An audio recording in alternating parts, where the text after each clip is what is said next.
Welcome back to the Wrong Advice Podcast. I'm your host, John Picciuto, and I'm very excited to have the one and only Mr. Jason Yamas, the author of Tweaker World, on the podcast with us today. Jason, how are you doing? I'm good, John. How are you? I am very good. I am very excited for this conversation. I recently finished your book, and I'm just very excited to have this conversation. Can you give a quick introduction to the listeners to who you are? Sure. I am a writer and actor living in Los Angeles. I went to NYU where I studied acting. I was a media producer for a decade or so before I became a drug addict and then a drug dealer and now a memoirist about my time in crystal meth and sex addiction. Yeah. So the book absolutely floored me, blew me away. I mean, I learned a lot of things that I had no prior knowledge of. I didn't know the depths of which, the meth addict epidemic had infiltrated the gay community. The breadth of its devastation that it is doing to the community is just staggering to me, and something that you say it in the book is completely and wholly non talked about. And I'm super curious, from sort of stage one, without giving away the entirety of your book, how does one go from NYU grad to meth addict, drug dealer, kingpin? You got it. Um, I say in the book, in heteronormative circles, finding crystal meth may be difficult, but in gay culture, it is a click away, especially on the West Coast, where it is far cheaper and thus far more predominant. And crystal meth is purchasable on your smartphone right now. You could just go on Grinder or Scruff or any of the hookup apps, and if you know the coded language that drug dealers use on there, which I go into length in the book, not so as to provide a tutorial as much as a warning and a better understanding of what that is. It's so funny. Sorry, I tend to detour a bit, so forgive me. But I was ADHD is my middle name. It's quite all right. exactly. So yeah, I mean, well, actually, you took me in another direction. But I was taking Adderall, which I was probably not required to take. Although I have slight ADHD, I grew up not taking pharmaceuticals. Not that I have anything against it. If you have some sort of chemical imbalance or if pharmaceuticals help you and you take as prescribed, amen, do it. They weren't for me though. I took them purely to abuse them. I was a media producer after graduating from NYU. I am a type A personality, a perfectionist.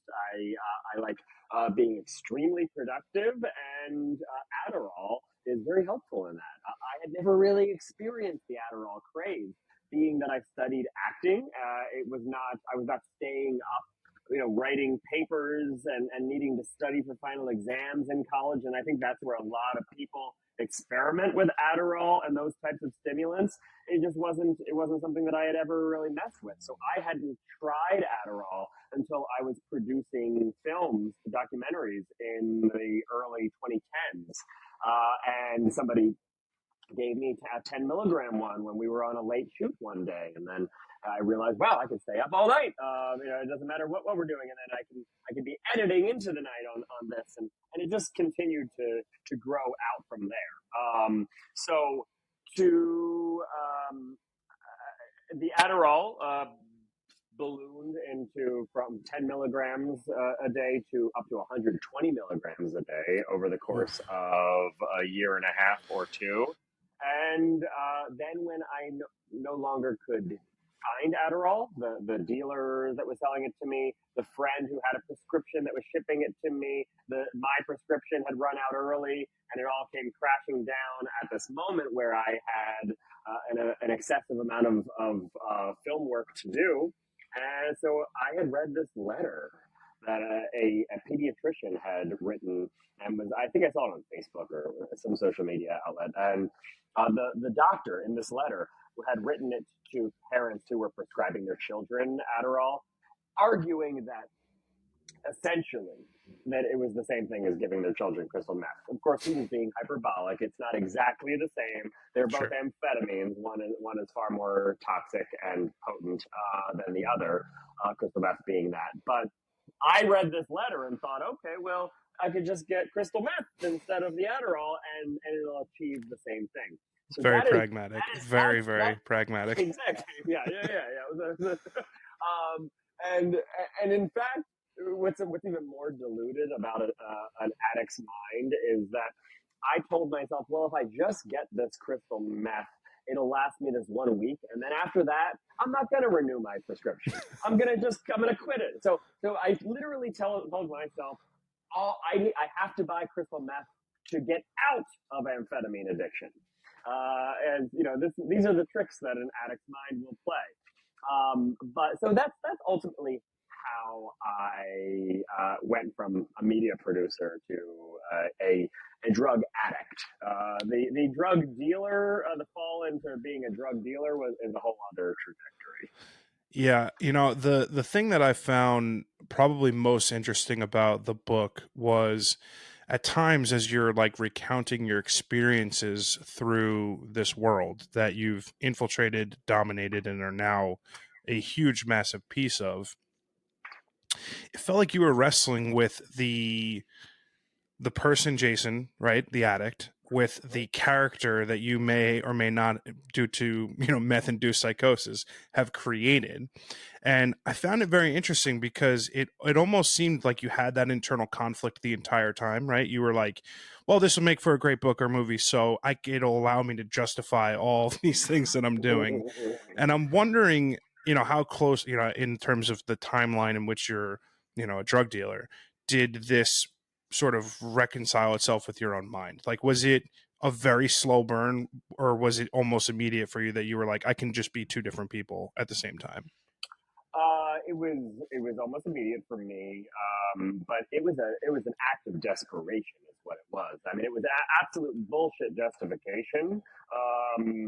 But I was before I was a drug addict and then a drug dealer. I was a storyteller. I was a trained actor. I was somebody who wrote screenplays and who wrote plays and who dreamed of having a TV show one day, dreamed of writing a book one day.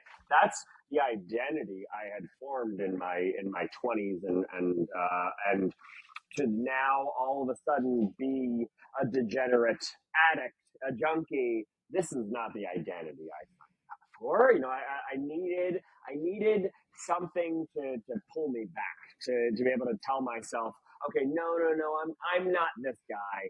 I'm I'm it's a role. I'm acting it. It's I'm doing method instead of method acting. I'm doing method writing. You become the character in the story. Let it unfold around you. And now instead of me making dangerous choices, I'm furthering the plot. It. And listen, I don't think that I'm alone in finding this justification, especially in this day and age, where everybody's a fucking storyteller. We're all storytellers. We're all having imposter syndrome. We're all having main character syndrome. It's and then ultimately I ended up having Truman Show syndrome, which is a whole other syndrome to talk Yeah, about. that. Oh man, yeah. I mean, listen, I read a lot. I'm an avid reader. This is one of the more entertaining, wild, insane books I think I've ever. I kept catching myself finishing a chapter and being like, there's no fucking way he survives this, having obviously known that you did. I was like, I just don't see how you make it through. It just unhinged after unhinged after, and there's all of these like overwhelming situations where like the universe is saying, Jason, get the fuck out of here. And you're like, oh, I just, you know, I think that was the other thing that struck me. So, I'm straight. I don't have a very, intimate knowledge of how gay culture works, right? I didn't know that Grinder was like, oh, you just like put in a button and then you're having sex in 20 minutes. Like that blew my mind. I didn't know that was a thing. And then How to about couple that with drugs, I was just like, Jesus, it would just, I kept learning and being blown away chapter by chapter, which was just, it was an exceptional read. That being said, there was also like I was surprised by the amount of like tenderness and genuine care that came from a lot of the people that you made, you mentioned and talk about in the story, because, and I don't know if that's like inherently because of the culture and you got and like, the community being more or less a lot tighter, I guess, and more, likely to look out for someone. But the there was just so much tenderness with, like, people are falling out from GBL, right? Usage and stuff. It just, like, the care in which people would take with addicts would just, like, blew my mind. I mean, I know there's no real question there. It's just it's one of those things where I just, But I do have a comment about it. yeah, yeah, I please. wonder, I do wonder, having grown up watching, media and films and TV that depict drug addiction. I've often wondered if the storyteller has just been lazy, or if queer addiction does lend itself to an abundance of care and looking out for one another, because we're all in this addiction for similar reasons. We all felt othered. We all felt made smaller by society. We all felt, shame or guilt around our orientation or our sexual identities in various ways, with various differing backstories, of course. But the reason why we all ended up in Tweaker World is similar, and so I wanted I noticed that, I noticed that the people around me were humans. They were three Yeah. dimensional humans. They were not simply junkies. They were not simply degenerates. They were not simply addicts. And I think we get these images, and it's just like we do it with mental illness and we do it with addiction. We just put it over there, and it's a cliche. It's the guy that's yelling at you on the street from across the sidewalk. It's the Hmm. guy with the needle in his arm, drooling, or stealing from your wallet. Yes, those moments happen, but they are that the theft and the deception and the depression around all of that is very real. But the reasons for it are just as real, and that's something that I really wanted to hone in on with this, and to show that addicts have dimensionality to them. They're not a monolith. Well, you did an exceptional job in articulating that. I thought the other thing that surprised me quite a bit was, for the vast majority of the characters that are discussed in the book, the socioeconomic status for a lot of these people are incredibly high. You're talking about very nice apartments and homes in the richest city in America, in San Francisco. And that struck me because there was this duality between the addict and the addictive lifestyle of, oh, I'm going to stay up for 7 days doing meth, Mhm. and eventually selling meth, and all that goes into that. And then also the fact that it was just so wildly accepted as like almost a norm within the scene. Do you think there are specific pockets of this like tweaker world sort of community in each and every city, or is it like just prevalent across, um, yeah, yeah, So it it's just is. growing. It's growing across the Midwest and the East Coast. Yeah, crystal meth is becoming cheaper and therefore more accessible. It is at its worst domestically in Los Angeles and San Francisco. Both Mhm. of them are plagued with crystal meth epidemic. The reason San Francisco is probably more of a portrait of it is because it's just a smaller city, and truly, almost everybody in that world knows each other. If you're there for a year or longer, those that have been there for years and years that I would meet, and I say, oh, I met Harry, or I met Nord today, and you'd say that to somebody else, and they'd be like, oh yeah, we know Harry, we know Nord, Yeah. Well, that everybody knows surprised each me other. too. That surprised me too, because the entirety of the novel is you meeting more and more people in the community, in the drug trade, and everyone knew everyone. I was like, this is, Knows it's everyone. The first thing I did when I had my wherewithal back after about a year of sobriety, and I spent that first year just having nightmares every night about this world, and I knew it had to come out of me. Even though in the story, in my experience, I'm saying, yeah, I'm only here to make a movie. I'm researching a movie. I'm a filmmaker. I'm justifying it, which is absolute bullshit. But on the other side of it, I am a storyteller once I'm sober. I'm back to being that person again. So I did feel a responsibility to make good on those promises that had once been justifications, and my subconscious would not have allowed me to do otherwise. The nightmares I was having were so vivid, and I finally just needed to get it all out of me. So the very first thing I did was write down everybody's name who I met and who I knew, who I had stories about, and I had 134 people on that list. Wow. Um, If and to and be yeah, candidly, when I'm reading it, I had a very hard time. Like I'm like, oh wait, I don't remember who this one is. It's like, and then like I would go back like 12 pages, like, oh right, okay, just because the prevalence of the drug use was just it was very very staggering to someone who's I did party drugs in my 20s. I'm 37 now, so I don't I'm just too old to do drugs anymore. But I was like, just the depth of it all was mind blowing to me. yeah, it's so expansive. It really is, and it boggles my mind how few people know about it. I mean, you as a straight guy didn't even know about Grinder. I think that it's become more popular or more well known about the hookup culture that exists in the queer community. But so you wouldn't believe how many gay people I speak to that have no idea about the crystal meth epidemic. I'm not some. I've part of my sobriety, even though I'm Cali sober. To be clear, but a part of my sobriety from harder drugs and alcohol is, and to be honest, sex addiction is that I don't go on those hookup apps anymore. And if I do, it's for a brief moment, and every few months I'll download it and just look and see who's out there. And I ended up in a conversation recently with a 19-year-old who had messaged me, and I was he's too young for me, but I said to him, I said, I was just curious. He's in LA. I said, has anybody ever asked you to party before, and with a capital T? And he's like, oh yeah, people ask me that all the time. And I was like, oh, so have you ever taken them up on it? And he says, no, I really don't like.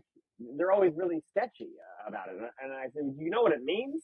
And he said, well, I think I just like, probably partying, right? And he didn't.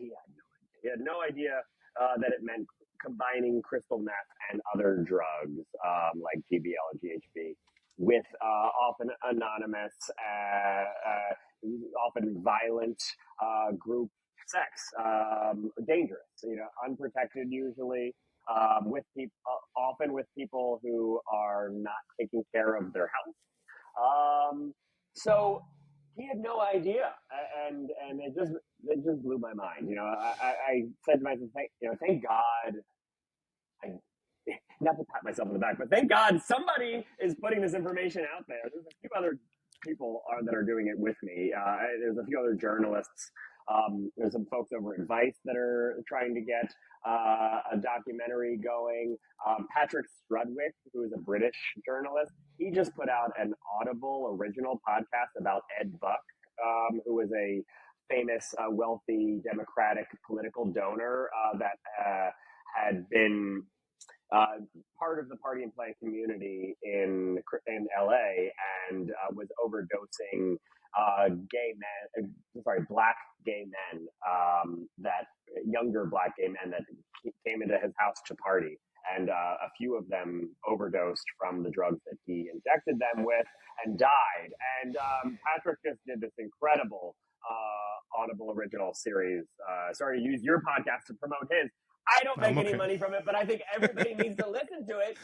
If you're reading my book is one thing, but there's so much more information about this, and nobody knows about it. And it has been very difficult to get people to care about it.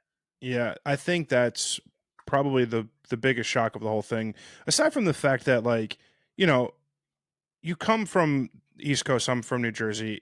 I know plenty of people who change lives, right? the drug aspect of things that I'm accustomed to, at least on the East Coast, is someone who ends up going down the prescription pill path to heroin.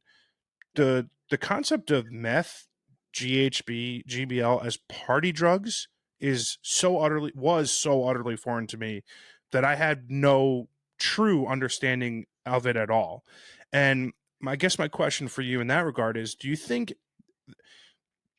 you mentioned a little bit about how there are different reasons why people get into the scene to begin with, whether it's shame of their sexuality or their inability to come to grips with it, something like that that plays into the the the downplaying of the scene, right? Do you think that if this was a heterosexual type environment, if this was happening more mainstream, that this would be on the news? Or is it because it is of a smaller sector of the population that it's just not talked about?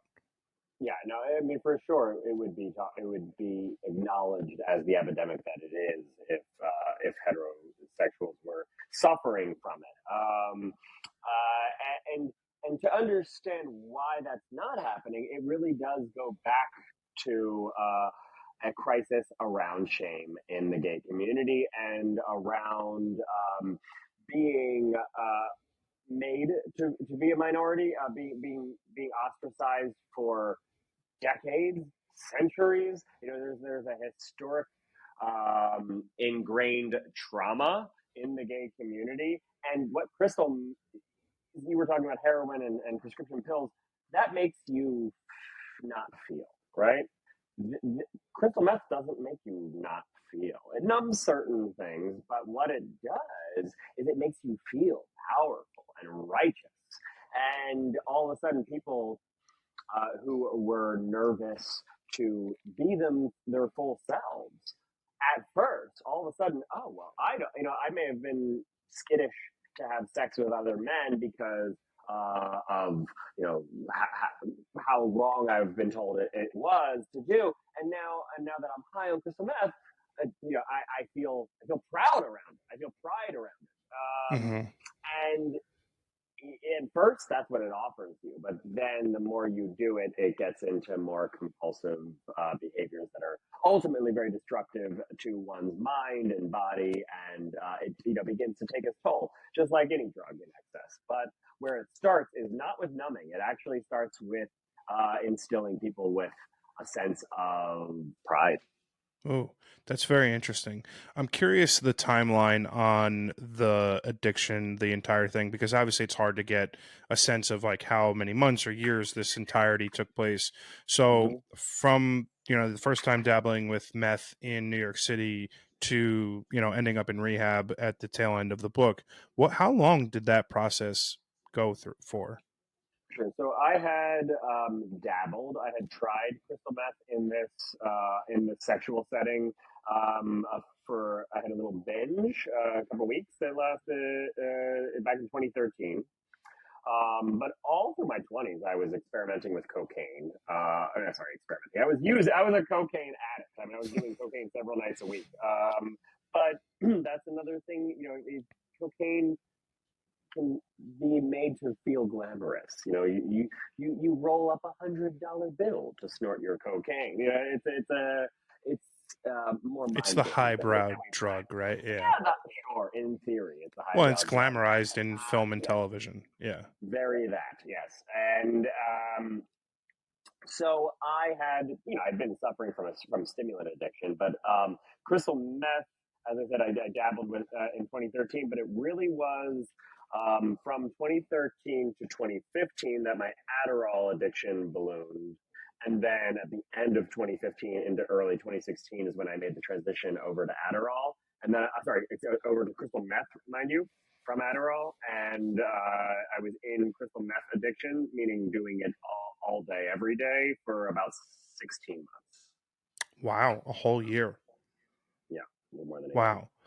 I mean, that's just staggering to me. I mean, i- listen, you do a very good job of telling a story in the book, and I think that's why it seems like it's happening so fast paced. But to hear that you would go from a casual, well, not casual, a habitual user of the drug to a dealer to a very large scale dealer inside of a year and a half is That's fucking wild.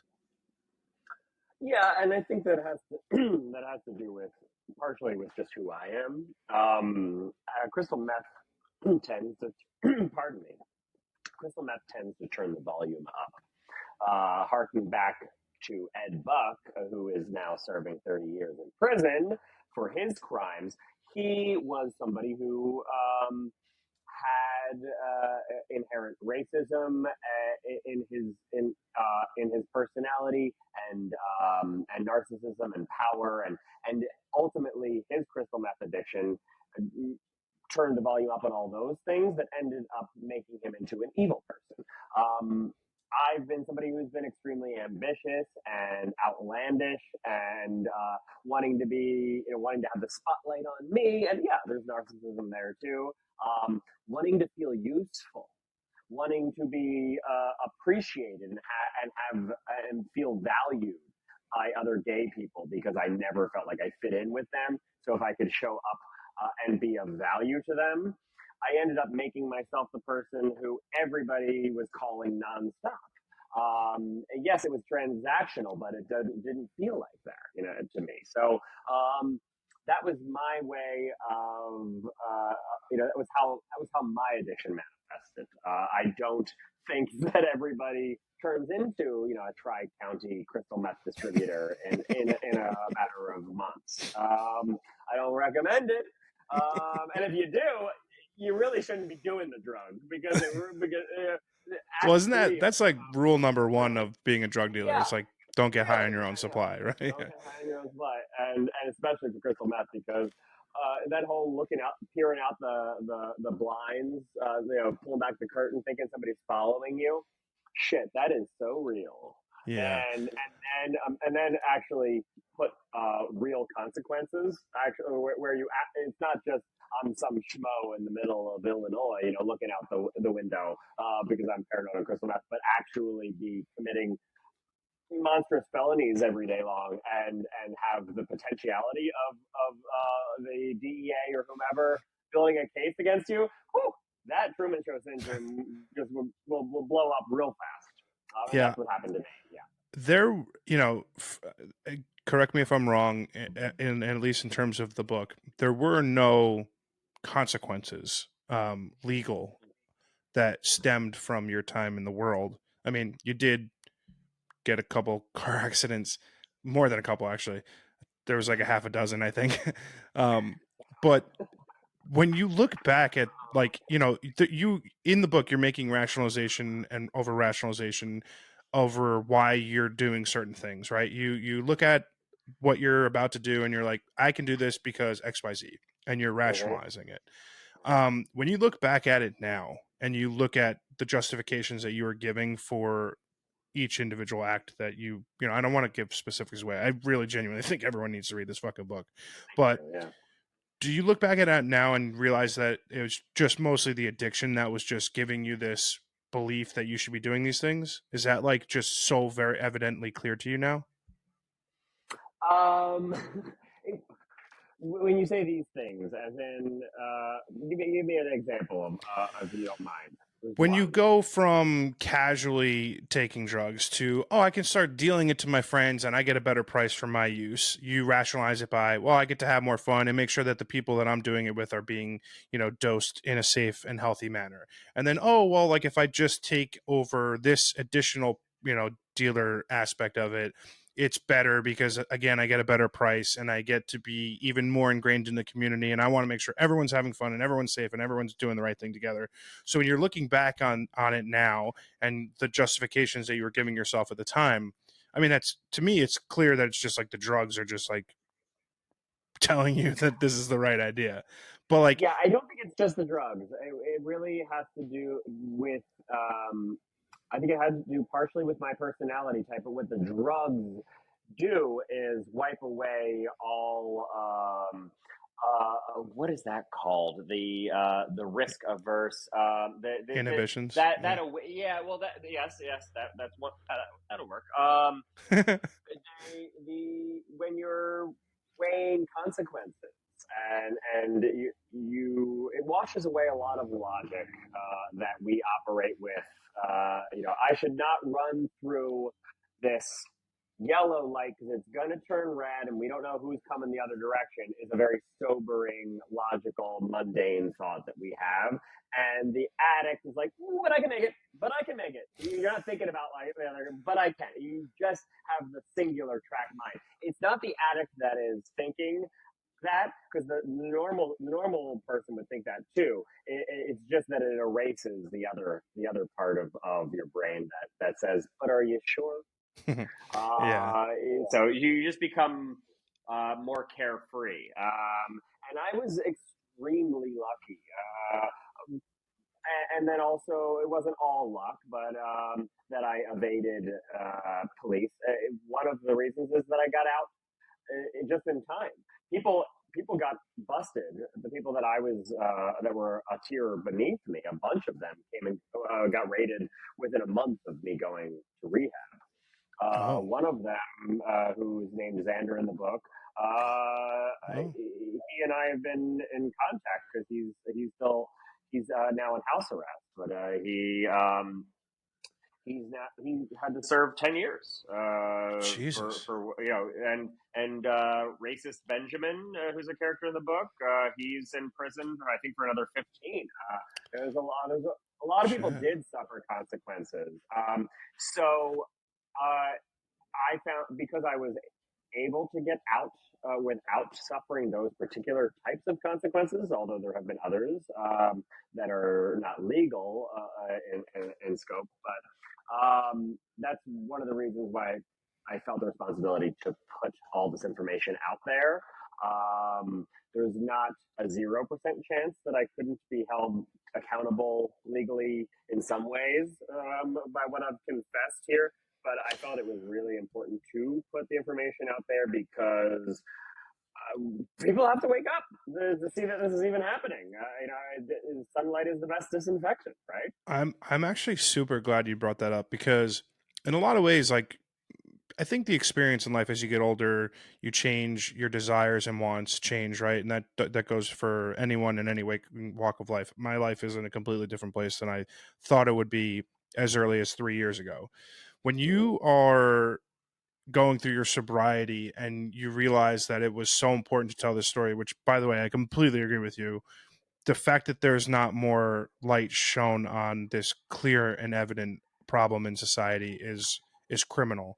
But when you're going through your sobriety and you're starting to put the story together, is there any part of you that's like, whoa, I shouldn't fucking do this? I'm basically copping to any number of felonies. I Yeah, mean, is there was. I had a lawyer vet it. He said you should make it a novel, and I considered it for a bit, and it just didn't feel like the right choice. It felt like a cop out. No, I wanted people to know what I did. Listen, it was deception and dishonesty that got me into this mess. Um, because when you start lying and you open up a can of worms and it just gets worse and worse and worse and then taking drugs helps you feel less shitty about being the liar that you started to be, and it becomes a fucking spiral downward. And the only way for me to feel liberated and feel like I did my part, and that I am showing some repentance is to tell the full truth and say, no, I did these things. The lawyer I spoke with ultimately made it seem that it would be very difficult for me to be prosecuted. Not to say that it wouldn't be impossible, but that it would be extremely difficult because it would be a different story had I robbed a bank or beaten somebody up where there's a victim, a mhm. specific victim. It's tougher with drug trafficking and distribution to isolate a specific victim for these things. I was my own victim as well. So yeah, I had to tell the full truth, even if there were risks involved with it. Yeah, I mean, I give you a lot of credit. I mean, it is a sense of authenticity, and I mean, to be honest, it just comes off kind of brave to be able to cop to all that transpires throughout this. I mean, it's again, I can't stress enough how fucking insane the book is. I mean, I don't consider myself a very naive person. I know the world is a fucked up place, but the sheer scope and magnitude of this story and the fact that it transpires over a 16-month period of time, I'm even more floored now than when I finished the book. Um, I'm curious from enough time has been placed between then and now that you're a different person now, and you could probably look at back at yourself as like a character version of yourself, right? Like Jason in the book is not the Jason sitting on this podcast today. Yeah. When you look back and then simultaneously, you write this book and now you're looking forward, do you have a hard time like reconciling like those two different people? Like I know people change and people grow and people go through experiences in life, but is it ever overwhelming to you? Do you ever like get just fucking bogged down by that, like the sheer madness of it all? Yes. Um, when I was being interviewed for an NBC article about the book a couple of months ago, I was asking friends I was asking my brother's girlfriend at the time, who's in the books, named Johnny. And I asked Johnny if they had pictures of me back then that I could send to this journalist. But instead, Johnny came back with screenshots of text messages that we had exchanged. And you can just see what I'm saying in these text messages is just, I know in retrospect, is absolute bullshit.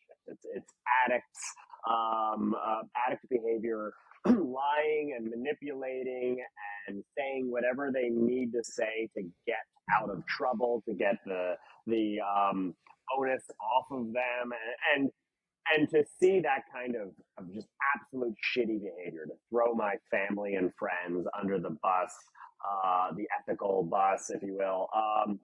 When I see it like that, it destroys me. Yeah. And it's because it's new material to me. Whereas all the stuff in the book, I've had years now to process, to edit, to dig deeper into, to relay to my therapist, and be able to analyze what that means for me. It's been a process, but still to this day, when new material shows up, or I saw some people at my San Francisco book event that were in that world with me, and they reminded me of some things that I used to do, especially when I was in psychosis, and just how I made their lives so miserable, and just what a pest I was, and just to remember, it's like, oh, it's so mortifying, it's so embarrassing, and so yeah, in some ways, I look back and it's like, oh, geez, but then in other ways, I'm still the same person, and I see how the um, pure-hearted, naive guy who doesn't ever think anybody will screw them over or take advantage of them or lie to them. Like, that's who I am in my heart. Still, I still just believe everything everybody says to me, Yeah. and that's what got me in so much trouble there. So I. I have empathy for me. I have empathy for Jason from 2016. Looking back at him, and I can relate to him still, in a variety of ways. But so it's a mixture. It's a mixture, and Yeah. then I'm working. Yeah. There was I do genuinely think that you are much too empathetic of a human being to be a drug dealer. I mean, frankly, there That's I why I was bad at it. That and an unwillingness to be violent, because they go hand in hand. They go yeah. hand, and everybody kept telling me, you should get a gun. You gotta get a gun. You have to protect yourself. You have to defend yourself. And I was like, no, no, no. I'm going to be a non-violent drug dealer. I'm rebranding. I'm Yeah. rebranding drug dealing, and there's just no such fucking thing.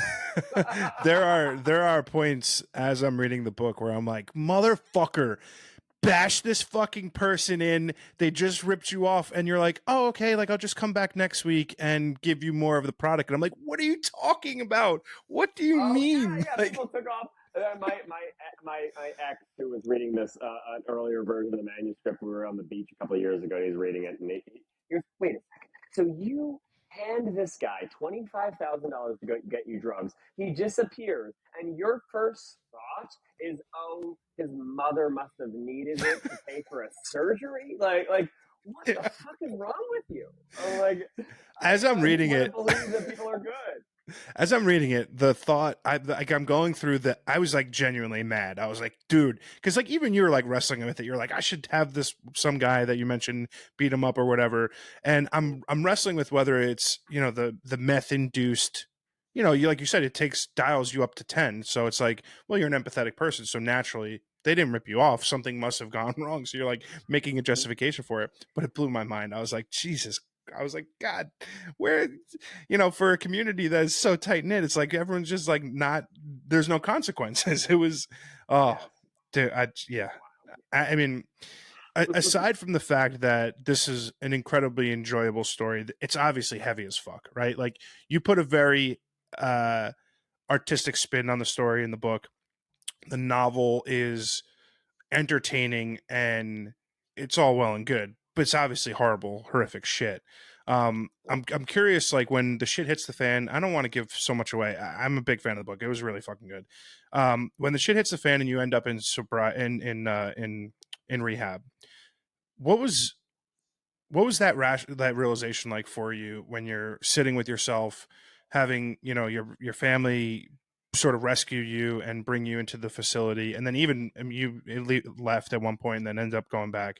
Um, what is the moment like when it all kind of crashes down on you and you realize like this is like I need to fix myself? Like what is that feeling like? uh, I have been asked this a lot. I don't know if I ever had that aha moment. In actuality, it was um, hmm, my aha moment came many months into sobriety when I started to feel a different kind of good. But my having to get off drugs and get out of tweaker world and get out of the crime world was because I had bulldozed every avenue I could take. Otherwise, I had nobody that trusted me. I had no money left over, no credit to my name. I at one point I've shat myself. I don't have a car. I don't have a phone. I pawned everything. You just do what you have to do to be able to get your next meal at that point. And the next meal was coming from a rehab because they weren't, my family and friends were not going to give me $1.50 to go to the Checkers down the street for fries. At that point they were going to starve me out. So no, that's how that's the grip that addiction has on you. You think that it is, and I hear this all the time from people calling me. I have friends that call me and say my friend is in meth addiction. He wants out of it. Can he call you?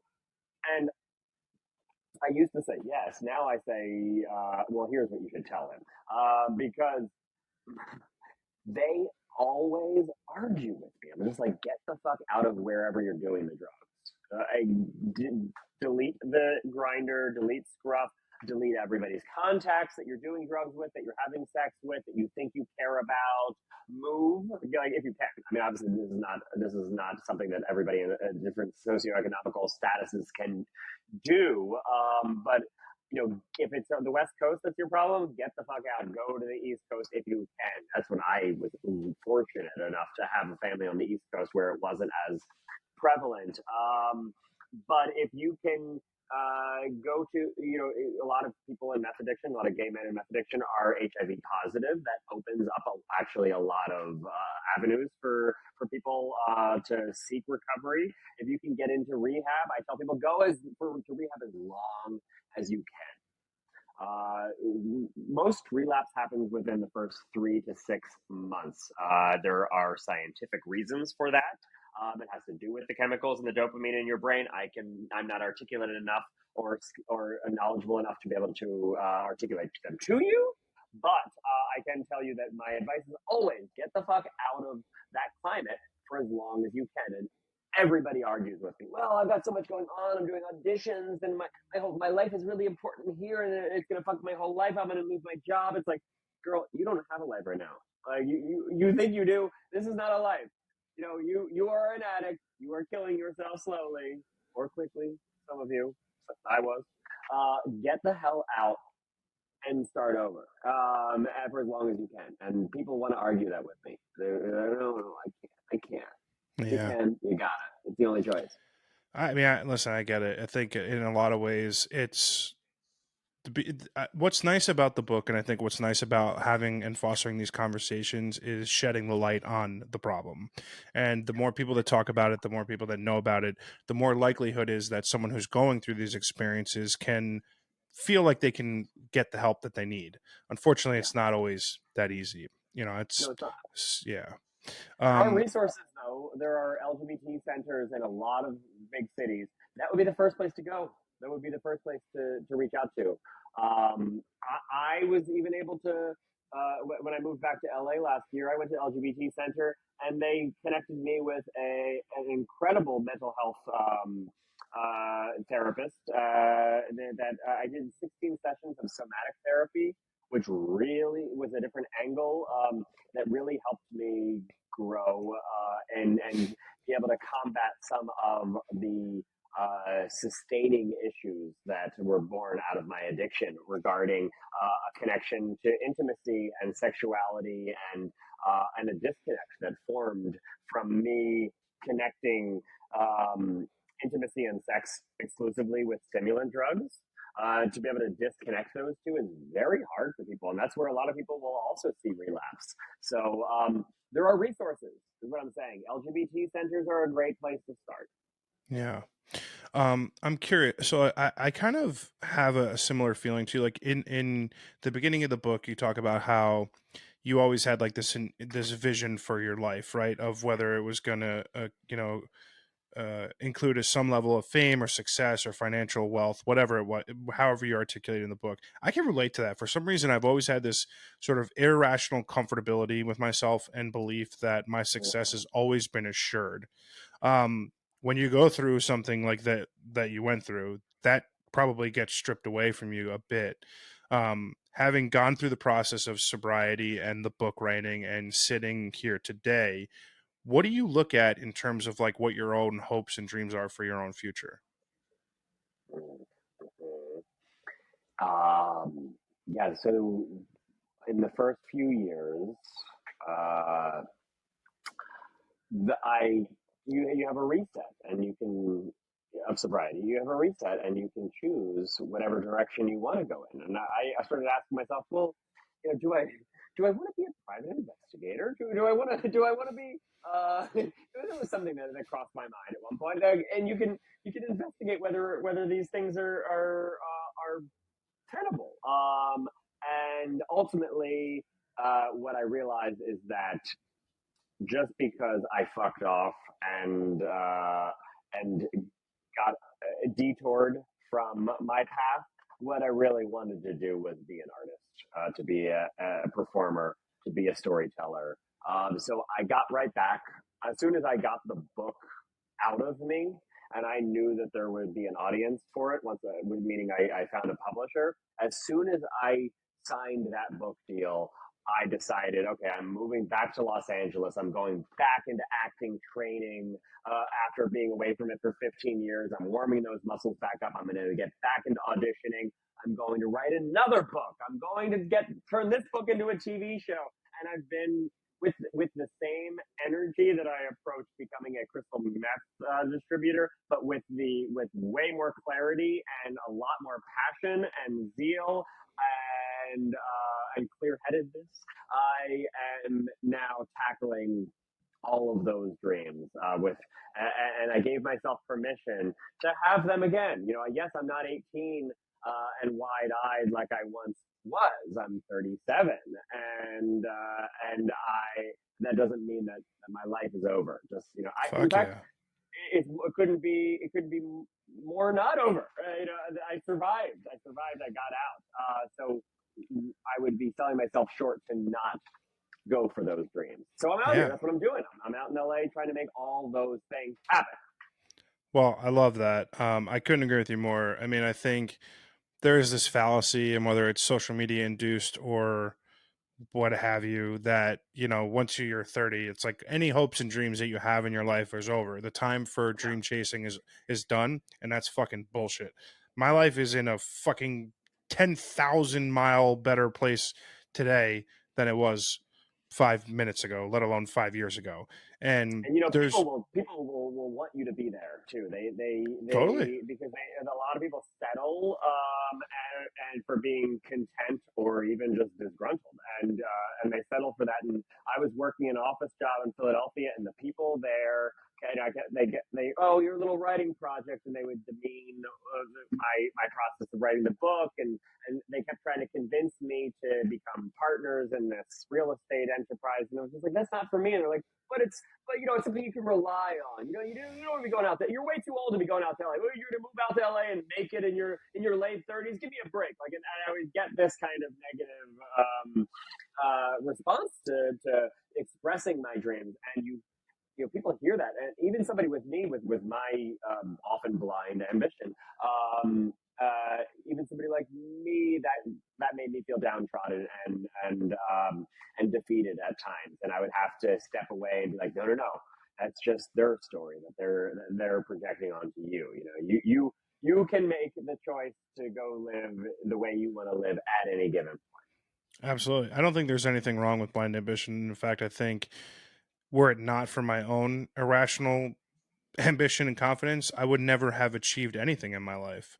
If you don't at your base level believe that you can accomplish anything you want, you will accomplish nothing. If you have Yeah, zero self belief, all you are filled with is self doubt, and any inability to drive that away from yourself is going to inevitably lead to you being like those people who are telling you, oh, you can't write a book, or oh, you can't start a podcast, or you can't become a photographer. And all of those things couldn't fucking be any further from the truth. I think it is a mental health silent epidemic in the world, because so often we're told that we can't do things when we have a fucking supercomputer in our pocket. We could do literally whatever the fuck we want. absolutely.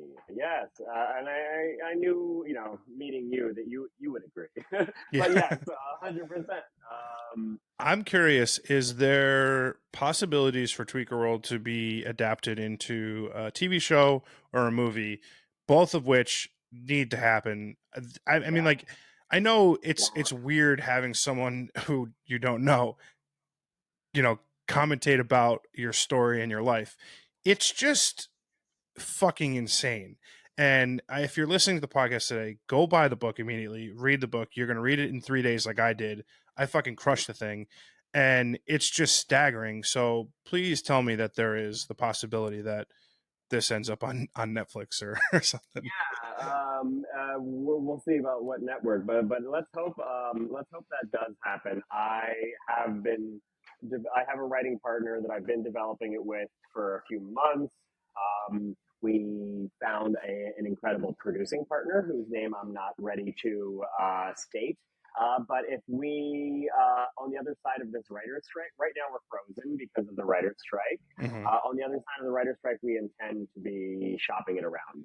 But we have a vision for how it becomes a TV series in a way that Orange is the New Black told, used Piper's story of how she got into prison to introduce us to a colorful cast of vibrant individuals with all of their own nuanced stories, backstories, and histories. That's what I'm aiming. That's what I would like to do with Tweaker World. Is not just let the next iteration of it tell Jason's story, but allow Jason's story to just be the entry point into a bunch of I other think folks. that's a tremendous idea. I think that is 10 out of 10 idea. Great idea. Yay! I, Yeah. I'm So let's genuinely let's hope I'm let's hope genuinely we're hopeful watching for it it. on TV in 2 years. Yeah. Fingers Uh, crossed. yeah, no, absolutely. listen, I'm a big fan of the book. I think that you do a great service with this book in highlighting an absolute atrocity that is taking place in the LGBTQ community right now. It's my hope that you look at whatever success of this book, whether it's number of copies sold, number of conversations had, boil it down to, if you can get this out and save one kid's life, two kids' lives, whatever, it's a success. Don't let it be a dollar figure. Don't let it be a number of copies sold. I think it's such an important conversation to be having. And I'm immensely appreciative that you were willing to come on and discuss it with me today. Yeah, Absolutely. Can I read the very last yes, please, the very last two sentences of the book? please. At this very moment, an impressionable young queer is on a smartphone app and is being asked, "You want a party?" Someone must tell them what that means, what that really fucking means. And my anecdote from earlier about going on Grinder and that 19-year-old messaging me was such solid proof of that. He had no idea. And so you're 100% right. If I can inform one person that needs that, or help somebody who is dealing with a loved one that's in this addiction, of even just how to understand what they're talking about and what they're experiencing mentally with the degradation that happens to one's mind on this drug, just to be able to maneuver these relationships better. Yeah, that's why I wrote it. So thank you for honing in on that. I really hope it can inspire some folks and educate them. Yeah, absolutely. Truly, I hope everyone who's hearing this today goes out, picks up a copy of this book. I think it's a fucking unbelievable read. The fact that it's a true story, the fact that you experience this, the fact that you're alive to be having this conversation, and it's just it's an incredible story. And I'm Thank you. super happy that our mutual friend, the one and only Mrs. Jacqueline Paris, put us together to have this conversation. Yes. Jason, thank you so much for coming on the pod today. This was a real pleasure for me, a real treat. I'm a big fan of your work, Having me. and I'm looking forward to whatever the next chapter of your book has to hold. Awesome. Thank you, John. I really enjoyed speaking with you. My pleasure. Take care.